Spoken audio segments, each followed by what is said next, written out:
Assalamualaikum warahmatullahi wabarakatuh. Halo sahabat Esa Ubaidullah dan teman-teman semua yang menonton video kali ini. Perkenalkan, saya Nugroho Sunu Pratama. Di video kali ini saya akan sharing tentang tutorial packing perlengkapan umroh jamaah laki-laki. Dan saya, Aisyah Taqiyatul Qura, saya akan menambahkan tentang perlengkapan umroh khusus jamaah perempuan. Apa saja sih barang-barang yang perlu sahabat bawa saat berangkat umroh ke Tanah Suci dan tips-tips packing perlengkapan yang mudah dan praktis? Sebelumnya saya ucapkan barakallahu fikum untuk sahabat yang akan berangkat umroh bersama SAU Baitullah.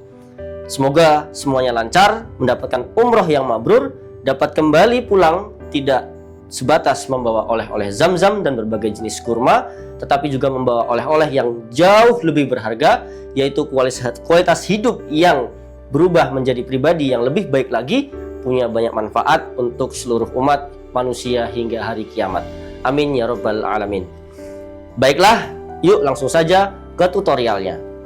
Tapi disclaimer dulu ya, tutorial packing berikut ini kita anggap pada program perjalanan umroh standar, yaitu berdurasi 9-10 hari. Jika lebih, tentu ada beberapa item yang perlu disesuaikan. Misalnya pakaian ganti, bisa saja perlu ditambah jika tidak mau repot-repot mencucinya. Sahabat semua, secara umum, packing perlengkapan itu dibagi menjadi dua bagian. Pertama, barang-barang yang akan kita masukkan ke dalam tas koper bagasi, dan yang kedua adalah barang-barang yang akan kita masukkan ke dalam tas kabin. Kita mulai dari tas koper bagasi.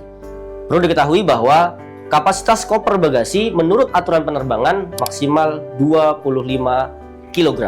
Jadi, kita perlu bijak memilih dan memilah barang bawaan yang seefisien mungkin agar kapasitas koper masih cukup baik secara volume maupun berat. Karena jika berat koper melebihi kapasitas yang ditetapkan, bisa dikenakan charge.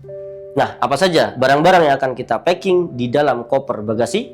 Pertama, tentunya adalah 2 lembar kain ihram beserta sabuk.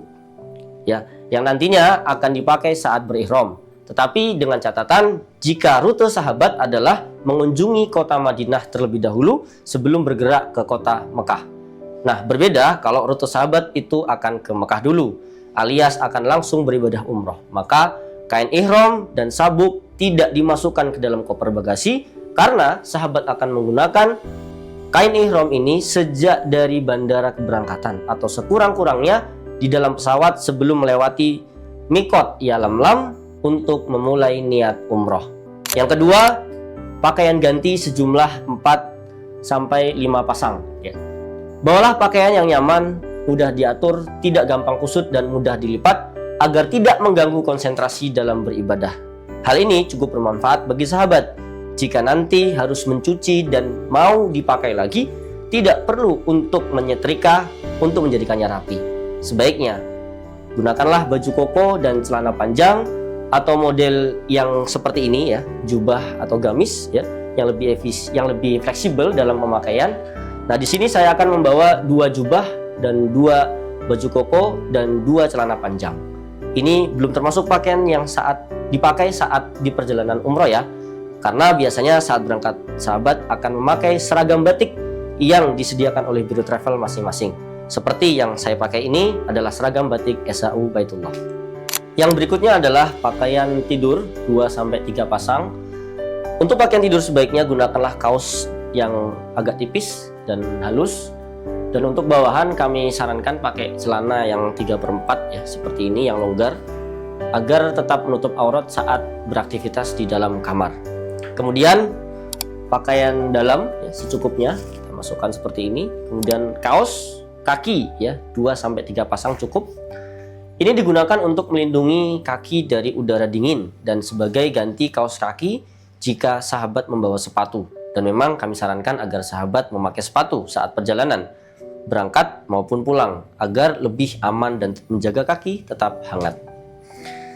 Selanjutnya yang tidak kalah penting adalah sandal jepit. Ya, sandal jepit ini digunakan untuk aktivitas selama di Haramain, terutama saat bolak-balik ke hotel dan masjid. Mungkin sahabat bertanya, kenapa sandal jepit? Bukan sandal yang bagus gitu. Jawabannya adalah karena sandal jepit itu ringan dan tipis. sehingga simple untuk dibawa saat hendak memasuki masjid yang harus dilepas terlebih dahulu. Dan juga sahabat tidak perlu kepikiran banget ya jika qadarullah hilang karena nilainya yang relatif murah. Bisa juga buat jaga-jaga bawa 2 pasang sandal jepit. Selanjutnya, payung lipat atau topi ya. Bisa keduanya atau pilih salah satu. Yang fungsinya adalah untuk mengurangi teriknya cahaya matahari langsung saat beraktivitas di luar ruangan. Misalnya saat city tour. Dan juga untuk berjaga-jaga kalau terjadi hujan. Berikutnya, stok beberapa masker ya. Ini berguna untuk melindungi diri dari resiko penularan virus. Hal ini sangat mungkin terjadi mengingat kita bertemu dan berkumpul dengan banyak orang dari berbagai negara. Apalagi saat itu mungkin imunitas kita sedang menurun sehingga lebih rentan tertular penyakit melalui udara. Berikutnya adalah alat sholat berupa sajadah dan peci ya. Sahabat bisa membawa sajadah yang tipis ya seperti ini, bisa sajadah travel yang lebih ringkas nanti dibawa kemana-mana. Selanjutnya perlengkapan mandi dan cuci ya, ini perlengkapan mandi dan ini perlengkapan cuci. Bawalah perlengkapan mandi secukupnya, sampo, odol, sabun, pilih yang berukuran kecil saja. Dan untuk perlengkapan cuci cukup membawa deterjen saset ya, ini tadi, atau serbuk seperti tapi perlu dimasukkan ke dalam botol kecil ya. Semua itu dilakukan agar mudah ya dalam menghemat volume koper. Nah, mungkin ada pertanyaan dari jamaah tentang aktivitas mencuci ini. Apakah di sana bisa mencuci dan dijemur di mana? Nah, jawabannya bisa insya Allah. Sahabat bisa mencuci pakaian di dalam kamar mandi sekaligus menjemurnya di situ. Tentu dengan seizin teman sekamar. Nah, apakah bisa kering? Ya, tentu bisa insya Allah. Karena kelembaban udara di Arab Saudi itu rendah ya, berbeda dengan di Indonesia. Jadi, walaupun tidak terkena sinar matahari langsung, karena udaranya kering, nanti misalnya dijemur pagi hari, sore atau malam sudah kering insya Allah. Makanya memilih pakaian yang tidak terlalu tebal itu bermanfaat ya jika hendak mau mencuci dan dipakai lagi. Tetapi andai tidak harus mencuci, kelembaban udara yang kering itu bisa menyebabkan baju tidak terlalu bau karena kena keringat. Jadi baju bisa dipakai lebih dari 1 hari. Kemudian yang berikutnya adalah hanger. Sejumlah 3 buah. Sahabat bisa membawa hanger seperti yang dipakai di rumah atau bisa juga membeli hanger lipat seperti ini ya, yang bisa dibuka seperti ini ya, sehingga bisa lebih rapi dalam menatanya. Nah, apakah di hotel tidak disediakan hanger? Dalam satu kamar itu biasanya terdiri dari 4 jamaah ya. Kalaupun disediakan mungkin jumlahnya terbatas dan tidak akan cukup untuk semuanya. Selanjutnya adalah adaptor kaki 3. Adaptor ini sangat dibutuhkan karena di Arab Saudi semua terminal listrik atau colokannya itu terdiri dari 3 buah. Ya, ada 3 buah seperti ini. Berbeda dengan di Indonesia yang colokannya hanya ada 2. Sehingga perlu membawa adaptor seperti ini agar bisa ngecas HP dan alat elektronik lainnya. Berikutnya adalah botol minum ya. Botol minum ini dibutuhkan untuk mengambil air zam-zam yang tersedia melimpah di sekitar atau dalam masjid, baik Masjid Nabawi maupun Masjidil Haram. Pastikan ya sehari-hari kita di sana minumnya adalah air zam-zam yang di sana berlimpah, kemudian mumpung di tanah suci dan gratis. Selanjutnya adalah obat-obatan pribadi dan multivitamin ya. Obat-obatan pribadi ini wajib dibawa bila sahabat memiliki riwayat sakit tertentu ya. Atau bagi yang tidak punya riwayat sakit khusus, silahkan bisa membawa obat-obatan yang basic seperti obat pusing, flu, batuk ya, diare, mak, minyak kayu putih dan lain sebagainya. Obat-obatan sebagai pereda nyeri atau pegal-pegal itu juga bermanfaat untuk memulihkan otot-otot karena aktivitas yang lumayan padat, terutama kita akan sering berjalan kaki. Kemudian multivitamin sangat dibutuhkan untuk menjaga kesehatan dan menunjang daya tahan tubuh. Ya, mungkin saja kita kecapean, ngedrop, dan juga karena seringkali kita berjumpa dengan banyak orang yang rentan tertular virus, maka perlu membawa multivitamin ya, seperti vitamin C, propolis ya, yang herbal, habatus sauda, dan lain sebagainya. Kemas obat-obatan tersebut dalam satu wadah kecil agar tidak berantakan. Dan yang terakhir adalah beberapa barang yang masuk kategori benda tajam ya, yaitu alat-alat yang kita gunakan untuk proses sunnah fitrah ya sebelum melakukan ibadah umroh seperti gunting ya, gunting kuku, alat cukur, di mana menurut aturan penerbangan benda tajam ini wajib masuk ke dalam bagasi koper ya. Jadi pastikan jangan sampai terbawa di dalam tas kabin karena itu adalah bentuk larangan. Nah, kemudian ada barang-barang yang sifatnya opsional atau boleh dibawa seperti pertama handuk travel ya, yang kecil gitu ya. Jika sahabat kurang cocok dengan jenis handuk yang disediakan oleh hotel, juga untuk antisipasi sekiranya handuk yang disediakan kurang. Kemudian yang kedua adalah botol spray. Bawa botol kecil yang ringan dan praktis digunakan untuk mengisi air zam-zam. Karena kelembaban udara di sana rendah, maka seringkali wajah itu kita terasa kering. Ya, kita bisa menyemprotkannya secara berkala. Selain itu, air dalam botol spray ini bisa kita gunakan untuk berwudu dalam kondisi terbatas. Saat kesulitan atau kerepotan dalam mendapatkan air, bagaimana tata caranya? Silahkan bisa simak video kita tentang berwudu dengan air dalam botol spray ya di atas ya. Berikutnya lotion sunblock lip care ya. Lagi-lagi tentang kondisi kelembaban udara di sana yang cukup rendah. Seringkali jamaah mengalami kulit kering ya dan bibir pecah-pecah. Maka dari itu untuk berjaga-jaga kita dapat membawa lotion, sunblock dan lip care. Kita oleskan sesuai dengan kebutuhan. Tetapi perlu diperhatikan ya, produk-produk yang memiliki efek wewangian seperti parfum, sabun, lotion atau semacamnya ini bisa digunakan asal tidak dalam kondisi melakukan ibadah umroh atau sudah berihram. Karena hal itu termasuk bagian dari larangan saat berihram. Kalau kulit kering ya saat umroh kita bisa menyemprotkan air zam-zam yang dibawa di dalam botol spray tadi ya. Sunblock digunakan untuk melindungi diri dari panasnya sinar terik matahari langsung, dan lip care dioleskan di bibir untuk menjaga kelembaban agar tidak terlalu kering dan pecah-pecah. Kemudian yang berikutnya adalah tepak dan alat makan. Alat makan bawa yang simpel dan ringan saja. Ini digunakan untuk berjaga-jaga jika ingin membawa makanan dari resto dan dimakan di dalam kamar. Kemudian barang-barang pribadi lainnya yang memang dibutuhkan ya, asalkan beratnya ringan dan simpel. Termasuk bahan makanan secukupnya juga boleh, tapi pastikan aman, kering, awet dan tidak makan tempat. Pertama, bagi jamaah umroh perempuan tentu tidak perlu membawa kain ihram dan sabuk. Lalu untuk pakaian ganti kurang lebih sama, sejumlah 4-5 pasang.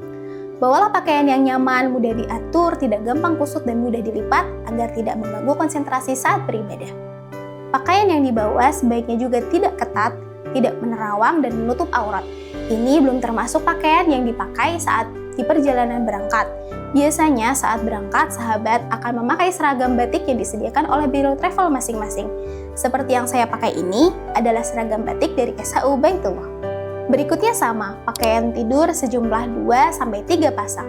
Kemudian pakaian dalam secukupnya, kaos kaki 2-3 pasang. Kaos kaki yang kami rekomendasikan untuk dibawa adalah kaos kaki wudhu seperti ini. Untuk memudahkan teman-teman saat berwudhu di area masjid. Selanjutnya, alat sholat. Teman-teman bisa membawa mukena dan sajadah yang tipis atau travel size agar lebih mudah dibawa kemana-mana. Selanjutnya adalah hand sock, digunakan agar aurat tertutup rapat dan sempurna, hingga area pergelangan tangan juga bisa melindungi kulit dari paparan sinar matahari, debu, dan polusi, terutama saat beraktivitas di luar ruangan. Selanjutnya, pembalut dan panty liner. Perlu dibawa untuk teman-teman yang masih mengalami menstruasi, atau biasanya sebelum berangkat umroh untuk jamaah perempuan bisa mulai mengkonsumsi obat penunda haid yang berfungsi mengatur dan menghentikan siklus menstruasi. Obat ini dikonsumsi sesuai resep dan anjuran dokter ya. Selanjutnya kita bahas barang-barang yang masuk ke dalam tas kabin, yaitu tas yang akan kita bawa ke dalam kabin pesawat, area kita duduk di dalam pesawat. Bisa berupa tas tenteng atau tas pinggang, tas ransel atau tas punggung ya, atau tas koper kabin yang ukuran kecil sekitar 18-20 inch. Tas kabin juga ada batasannya, yaitu kapasitas maksimal 7 kg ya. Nah, apa saja barang-barang yang dimasukkan ke dalam tas kabin? Yang pertama, Al-Quran ya, digunakan untuk tilawah selama di perjalanan. di waktu-waktu kosong atau senggang ya, seperti saat menunggu di area bandara atau duduk lama di dalam pesawat ya, karena durasi perjalanan kita dari Indonesia ke negara Arab Saudi itu cukup lama. Perjalanan pesawat yang direct flight atau penerbangan langsung saja itu sekitar 9 sampai 10 jam. Belum lagi kalau rute penerbangan sahabat itu harus transit dulu, maka semakin lama perjalanannya. Daripada nganggur, ngelamun, tidur terus, ya pakai HP di dalam pesawat juga tidak boleh karena harus mode pesawat. Maka mengisi waktu dengan membaca Al-Quran adalah kegiatan yang mulia. Yang kedua, buku doa. Atau bahasa kami di Esa Ubaitullah kita sebut proposal doa ya, seperti ini, yaitu buku yang berisi hajat, doa, dan atau proposal hidup yang terbaik ya, yang sudah kita tulis sedemikian rupa, yang nanti dapat kita biasakan membacanya sebelum atau selama di perjalanan, terutama saat sesampainya di Tanah Suci. Saat kita umroh, eksplor Ka'bah, ziarah Raudhah, dan tempat-tempat mustajab lainnya. Nah, kita tahu bahwa doa seorang musafir, apalagi safar untuk umroh atau haji, doanya itu mustajab. Maka kita manfaatkanlah waktu yang mustajab sejak di perjalanan ini. Sekaligus buat bergantian aktivitas dengan tilawah, biar nggak boring. Jadi pastikan kesibukan kita, kalau tidak tilawah, ya doa, zikir, lalu istirahat secukupnya. Berikutnya adalah buku panduan umroh. Berisi tata cara ibadah umroh yang lengkap, yang dikemas praktis, ya, yang juga kita bisa baca-baca untuk mereview atau reminder tentang manasik umroh yang sudah kita pelajari. Kemudian selanjutnya adalah alat elektronik, ya, yaitu handphone, ya, handphone dan chargernya jangan lupa. HP tentu digunakan untuk sarana komunikasi dan keperluan dokumentasi mengabadikan momen penting di Tanah Suci. Begitu pula dengan semakin berkembangnya teknologi hingga perlu penggunaan beberapa aplikasi yang dibutuhkan seperti nusuk ya, kemudian pengisian data bea cukai saat melewati bagian imigrasi bandara yang saat ini diisi secara online melalui ECD, Electronic Custom Declaration. Berikutnya adalah obat-obatan pribadi dan masker secukupnya ya, bisa kita ambil sebagian dari persediaan yang di koper bagasi tadi, sekiranya cukup untuk selama di perjalanan saja. Kemudian jaket ya, kita gunakan ini untuk menjaga tubuh dari dinginnya udara atau AC, baik di bandara maupun saat di pesawat berjam-jam dan tempat-tempat dingin lainnya. Nah, yang paling penting adalah dari semua itu adalah paspor ya, dan dokumen perjalanan lainnya. Ini jelas wajib ya masuk di tas kabin, mengingat kita nanti akan melewati imigrasi bandara, termasuk nanti sahabat akan menerima boarding pass ya, seperti ini, atau tiket pesawat saat proses check-in. Petugas bandara pasti akan mengecek dokumen-dokumen penting ini satu persatu ke setiap penumpang pesawat. Oleh karena itu, pastikan paspor dan boarding pass ya, paspor dan boarding pass ini diletakkan di kantong paling depan ya, paling depan atau yang mudah terjangkau ya, tapi pastikan juga aman dan tidak beresiko jatuh secara tidak sengaja. Dan yang terakhir adalah dompet ya. Tentu ini digunakan untuk menyimpan uang saku secukupnya. Bawa banyak juga boleh, tapi ingat jangan dihabiskan untuk sekedar beli oleh-oleh ya. Nah, melainkan perbanyaklah infak, sedekah, hingga wakaf Al-Quran misalnya. Nah, Masya Allah, itu lebih baik. Lalu untuk barang-barang yang sifatnya opsional bisa dibawa antara lain, yang pertama adalah power bank ya, atau media untuk charging alat elektronik seperti HP yang bisa dipakai tanpa harus mencolok ke aliran listrik. Tetapi perlu diperhatikan bahwa kapasitas yang diperbolehkan adalah maksimal 100 watt hour atau 20.000 mAh. Pastikan saat berangkat sudah terisi 100% agar bisa langsung digunakan saat dibutuhkan. Yang kedua adalah tisu kering ya. Ini berguna untuk membersihkan kotoran yang menempel terutama pada kondisi darurat atau terbatas yang sulit mendapatkan air. Bahkan jika sahabat sudah belajar fikih toharoh, yaitu pada bab bersuci dari hadas, maka tisu kering ini bisa efektif boleh digunakan sebagai alat untuk bersuci. Misalnya pada toilet bandara, yang untuk membersihkannya dengan air itu rata-rata kan pakai jet shower spray ya, atau alat semprot yang sebagian orang kesulitan untuk mengatur kekuatan semprotannya, sehingga bisa menyebar kemana-mana. Maka dengan tisu kering ini cukup dengan ditempelkan 3 kali saja sudah bisa menyerap dan membersihkan najisnya, dan lalu dibuang di tempat sampah yang tersedia. Lalu silahkan juga sahabat bisa membawa kacamata hitam ya. Ini bisa digunakan untuk melindungi mata dari debu dan juga mengurangi silaunya sinar matahari. Tambahan sedikit terkhusus untuk jamaah umroh Esa Ubaidullah, ada satu item yang cukup penting dan sangat menarik yang dibawa dan dimasukkan ke dalam tas kabin, yaitu buku MSG ya namanya, My Special Journey, dan jangan lupa untuk membawa alat tulis.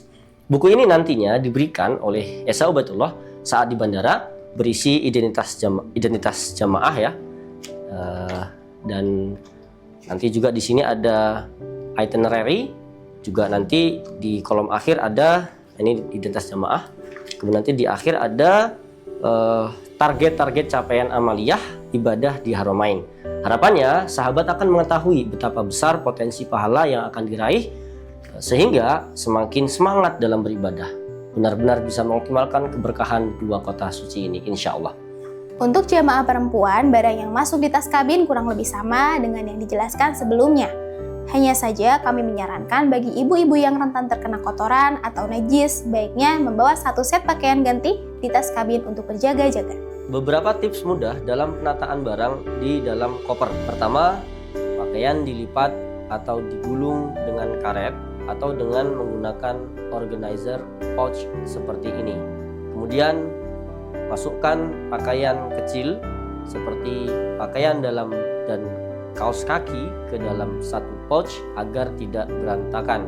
Selanjutnya, letakkan barang-barang cair ke dalam kemasan pouch waterproof dengan plastik zip ya, atau ziplock seperti ini untuk menghindari potensi kebocoran akibat tekanan pada koper yang bisa mengenai barang bawaan lainnya. Untuk botol kaca atau barang yang bisa pecah lainnya bisa kita letakkan di tengah koper di sela-sela lipatan baju. Jangan di bagian sudut koper untuk menghindari guncangan. Selesai packing, jangan lupa pasanglah gembok koper untuk menjaga keamanan. Kami sangat merekomendasikan pakai gembok koper dengan kunci terpisah dan menyimpan kuncinya di tempat yang aman, bisa di dalam tas kabin atau saku celana yang dipakai saat perjalanan. Karena terjadi cukup banyak kasus jamaah yang memakai gembok PIN lupa dengan kode PIN gemboknya. Terakhir, beri identitas berupa nama, kota atau negara, dan nomor telepon yang bisa dihubungi. Posisinya bisa di bagian atas di area sini yang memungkinkan untuk diberi identitas. Bisa di sini, ditulis di sini, atau di gagang sini yang ada backpacknya seperti ini, sesuai dengan arahan Biro Travel masing-masing. Baiklah, demikian tutorial packing perlengkapan umroh. Mohon maaf atas segala kekurangannya, semoga bermanfaat. Jangan lupa like, komen, dan share video ini. Dan wassalamualaikum warahmatullahi wabarakatuh.